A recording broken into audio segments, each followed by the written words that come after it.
नमस्कार जोहार। चले जानते हैं झारखंड की ताजा खबरों को, लेकिन उससे पहले अगर आपने अभी तक इस चैनल को सब्सक्राइब नहीं किया तो सब्सक्राइब कर लें, जिससे कि आपको झारखंड की ताजा खबर रोजाना मिलती रहे।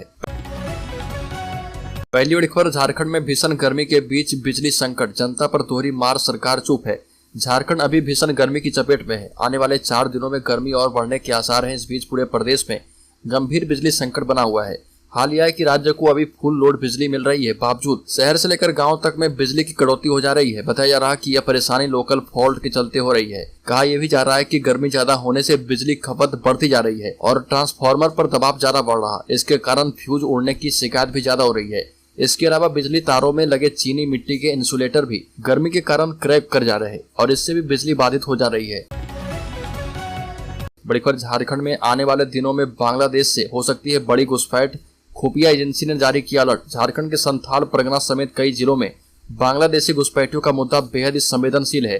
प्रदेश भाजपा खासकर निशिकांत दुबे लगातार इसे लेकर आवाज बुलंद करते रहते हैं। इस बात की भी पूरी संभावना है कि भारतीय जनता पार्टी आने वाले चुनाव में इसे एक बड़ा मुद्दा बनाने वाली है।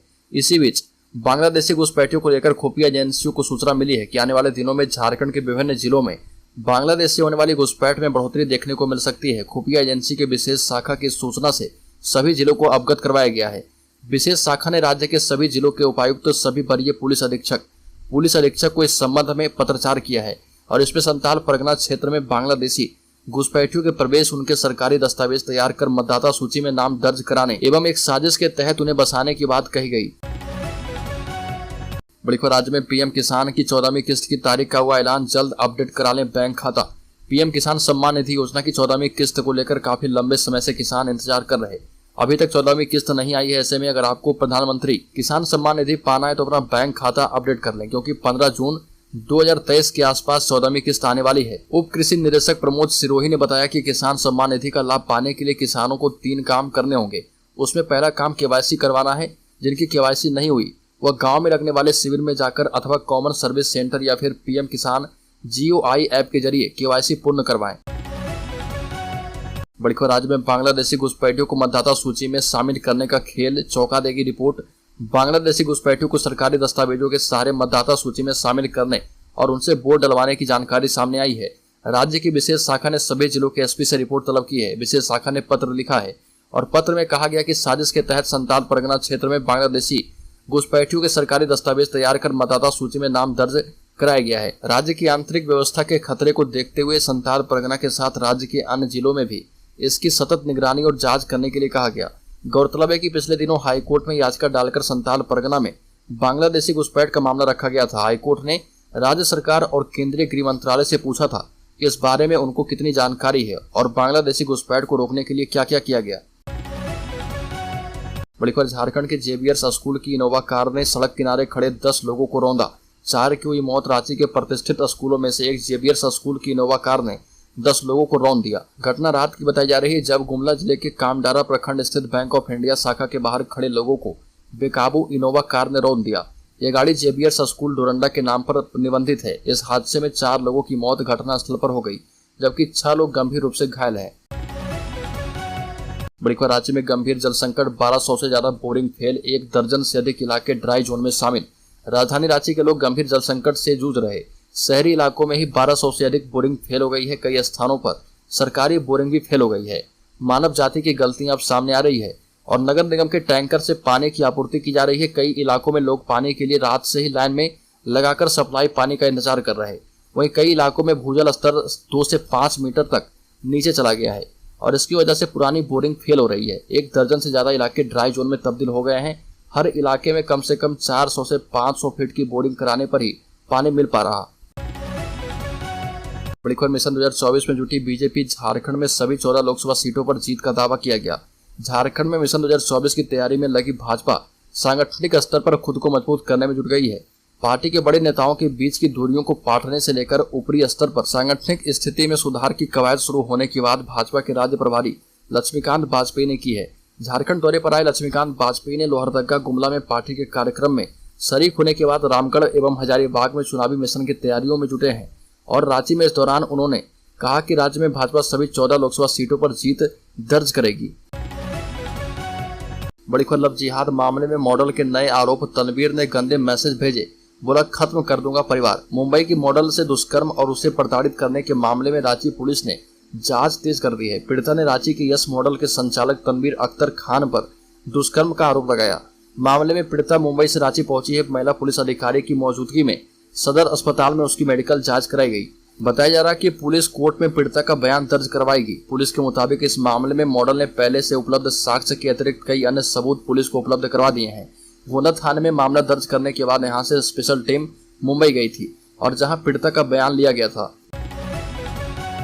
बड़ी खबर, झारखंड कर्मचारी चयन आयोग ने अपनी आधिकारिक वेबसाइट jssc.nic.in पर JSSC CGL भर्ती के लिए एक नोटिफिकेशन जारी कर दिया है। जारी नोटिफिकेशन के मुताबिक आवेदन प्रक्रिया 20 जून 2023 को शुरू हुई और 19 जुलाई 2023 को समाप्त होगी। भर्ती नोटिफिकेशन के मुताबिक सभी रिक्तियां दूसरे चरण की ऑनलाइन परीक्षा और डॉक्यूमेंट्स वेरिफिकेशन के बाद भरी जाएगी। उम्मीदवार जो भी इन पदों पर JSSC CGL भर्ती 2023 पर आवेदन करने के लिए इच्छुक एवं योग्य हैं, वो JSSC की आधिकारिक वेबसाइट के जरिए अप्लाई कर सकते हैं। बड़ी खबर, लोहरदगा के नदिया स्कूल के नाम से नहीं हटेगा हिंदू शब्द। स्कूली शिक्षा एवं साक्षरता विभाग ने उत्कृष्ट विद्यालय के पूर्व नाम में किए गए बदलाव को वापस ले लिया है। इस संबंध में 25 मई को जारी पत्र में संशोधन किया गया है। स्कूली शिक्षा एवं साक्षरता विभाग के द्वारा इस संबंध में पत्र जारी कर दिया गया है। 7 स्कूलों के नाम में फिर से संशोधन किया गया है। अब स्कूलों के पूर्व के नाम में केवल CM स्कूल ऑफ एक्सीलेंस जोड़ा जाएगा। विभाग के द्वारा जारी पत्र के मुताबिक लोहरदगा नदिया हिंदू हाई स्कूल में फिर से हिंदू शब्द जोड़ दिया गया है। पूर्व में जारी पत्र में विद्यालय के नाम से हिंदू शब्द हटा दिया गया था। चास बोकारो के रामरुद्र +2 हाई स्कूल से हटाए गए रामरुद्र शब्द को फिर से स्कूल के नाम के साथ जोड़ दिया गया है। बड़ी खबर, रिम्स के नए प्रभारी निदेशक की नियुक्ति पर सरयू राय ने उठाए सवाल। स्वास्थ्य मंत्री पर साधा निशाना। जमशेदपुर पूर्वी विधायक सरयू राय ने एक बार फिर से मंत्री वंदना गुप्ता पर हमला बोला है और इस बार विधायक ने रिम्स के नए प्रभारी निदेशक की नियुक्ति पर सवाल उठाए।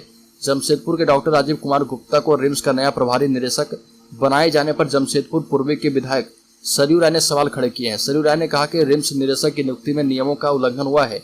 ये भी कहा कि नियम के मुताबिक रिम्स के वरीयतम प्राध्यापक को ही 6 माह के लिए तदर्थ निदेशक नियुक्त किया जाता है। बताया गया कि डॉक्टर राजीव से वरीयता में दूसरे क्रम में है। इसी बात को लेकर मंत्री वंदना गुप्ता पर जमकर हमला बोला और कहा कि आखिर मंत्री ने किस आधार पर डॉक्टर राजीव को प्रभारी निदेशक बना दिया। नियम को ताक पर रखा गया है।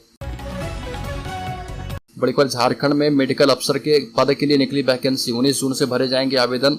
JPSC झारखंड में 256 मेडिकल अफसर की नियुक्ति करेगा और इनमें 230 नियमित एवं 26 बैकलॉग नियुक्ति होगी। आयोग ने नियमित नियुक्ति के लिए 19 जून से 18 जुलाई 2023 तक ऑनलाइन आवेदन मांगे हैं।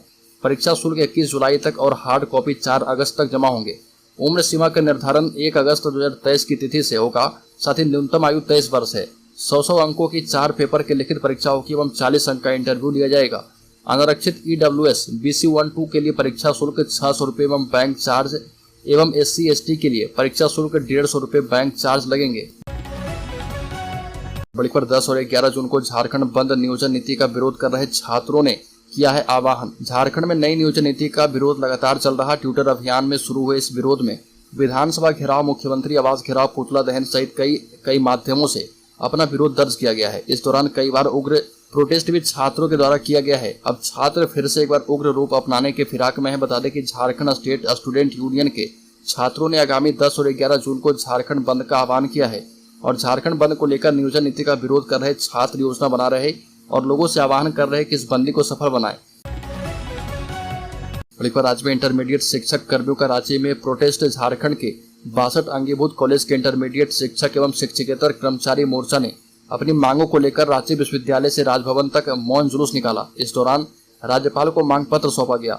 जमशेदपुर में सैकड़ों शिक्षक शामिल हुए। मोर्चा की सदस्य सीमा सिंह ने कहा कि एक तरफ राज्य सरकार रोजगार देने की बात करती है, दूसरी ओर सरकार के इस निर्णय से राज्य के 62 अंगीभूत कॉलेज के लगभग 5000 शिक्षक एवं शिक्षकेतर कर्मचारी के समक्ष बेरोजगारी की समस्या उत्पन्न हो गई है। ऐसे में वो किसी प्रतियोगी परीक्षा के लायक भी नहीं है। इतने दिनों तक हम लोगों ने बच्चों को शिक्षा दी, उम्र के इस पड़ाव में सभी कहाँ जाएंगे। शिक्षक एवं शिक्षकेतर कर्मचारी ने कहा कि सरकार से हम निवेदन करते हैं कि हमें समायोजित किया जाए। साथ ही मोर्चा ने कहा कि अब इंटर स्कूलों में शिक्षकों की भारी कमी है। सरकारी इंटर एवं +2 स्कूलों में इतना संसाधन नहीं है कि इतने बच्चों को वहाँ एडजस्ट किया जा पाए। ऐसे में जब तक कोई वैकल्पिक व्यवस्था नहीं हो जाती तब तक कॉलेजों में इंटर की पढ़ाई जारी रखी जाए। बड़ी खबर राज्य के जमशेदपुर जिले में भूमाफिया बेच रहे सरकारी जमीन, कदमा में सरकारी तालाब की छाते में बन रहे घर, सोनारी में नाले का गला घोट तन रहे बंगले सुवर्ण रेखा एवं खरकई नदी की जमीन बेचने के साथ साथ शहर के भूमाफिया कदमा में तालाब एवं सोनारी में नाले को भरकर प्लांटिंग कर रहे। शहर के सबसे पॉश माने जाने वाले इस इलाके में 1000 से 1200 वर्ग फीट का प्लॉट बनकर बिक्री की जा रही है। भूमाफिया एवं स्थानीय पुलिस की साठगांठ से धड़ल्ले से मकान निर्माण कार्य भी चल रहा और यहाँ 10 लाख रुपए प्रति कट्ठा की दर की सरकारी भूमि बेची जा रही है। दोनों स्थानों पर कई बड़े मकान बन चुके हैं और कई भवनों का काम भी चल रहा। तालाब आधा बचा है, वहीं नाला सिकुड़कर नाली में तब्दील हो गया है। बड़ी खबर झारखंड में अभी तक हेमंत सोरेन सरकार ने झारखंड राज्य धार्मिक न्यास बोर्ड, राज्य परिवहन प्राधिकरण और झारखंड राज्य आवास बोर्ड का गठन किया गया है। इन तीनों में कांग्रेस झारखंड मुक्ति मोर्चा के नेताओं को जगह मिली है, लेकिन इसमें राजद को जगह नहीं दी गई। राजद की इस उपेक्षा से राजद के प्रदेश स्तरीय नेता कार्यकर्ताओं में नाराजगी तो है, लेकिन वो खुलकर विरोध नहीं कर पा रहे। झारखंड में महागठबंधन की सरकार 3 दलों के सहयोग से भले ही चल रही हो, लेकिन जिस तरह से राज्य समन्वय समिति से लेकर बोर्ड निगम के अध्यक्ष सदस्य के मनोनयन में राजद की उपेक्षा कांग्रेस और झारखंड मुक्ति मोर्चा द्वारा की जा रही है, उससे कई सवाल राजनीतिक गलियारों में उठ रहे। 2019 से पहले झारखंड में बनी हर गैर भाजपा सरकार में किंग मेकर की भूमिका निभाने वाली लालू प्रसाद की पार्टी राज्य में इतनी कमजोर हो गई है कि कांग्रेस और झारखंड मुक्ति मोर्चा लगातार उसकी उपेक्षा कर रही है। वहीं इस मामले में राष्ट्रीय जनता दल की प्रदेश उपाध्यक्ष अनीता यादव ने कहा कि राजद को इग्नोर करके कभी सत्ता हासिल नहीं कर पाएंगे झारखंड मुक्ति मोर्चा और कांग्रेस जैसे दल। बड़ी खबर राज्य के चक्रधरपुर में शिक्षा के नाम पर धर्म परिवर्तन का खेल, बच्चों के बीच बांटी जा रही थी धर्म परिवर्तन वाली किताबें, ग्रामीणों ने जताई आपत्ति। शिक्षा के नाम पर धर्म परिवर्तन करने और धार्मिक पुस्तक बांटने के आरोप में पुलिस ने 4 लोगों को गिरफ्तार कर लिया है। मामला चक्रधरपुर का है। केंदू पंचायत के देवगांव में पढ़ाई के नाम पर बच्चों को धार्मिक किताबें बांटी जा रही थी। पुलिस के पास जब यह शिकायत पहुंची तो पुलिस ने 3 युवतियों के साथ एक व्यक्ति को गिरफ्तार किया है। ग्रामीणों ने बताया कि चारों गांव में शिक्षा का प्रचार करने के नाम पर आते थे और गांव के बीच बच्चों को पेंसिल, पेन, कॉपी वितरण कर रहे थे। स्थानीय लोगों ने कहा कि बच्चों को धार्मिक किताबें दी गई जिसमें धार्मिक बातें लिखी हुई है। ग्रामीणों ने इस पर आपत्ति दर्ज कर पंचायत की उपमुखिया संगीता सवैया को ग्रामीणों ने इसकी सूचना दी और चक्रधरपुर थाना को भी सूचित किया गया। गांव वालों ने बताया कि कुछ युवक युवती गांव में आकर बच्चों को दूसरे धर्म की किताबें पढ़कर धर्म परिवर्तन करवाना चाहते हैं।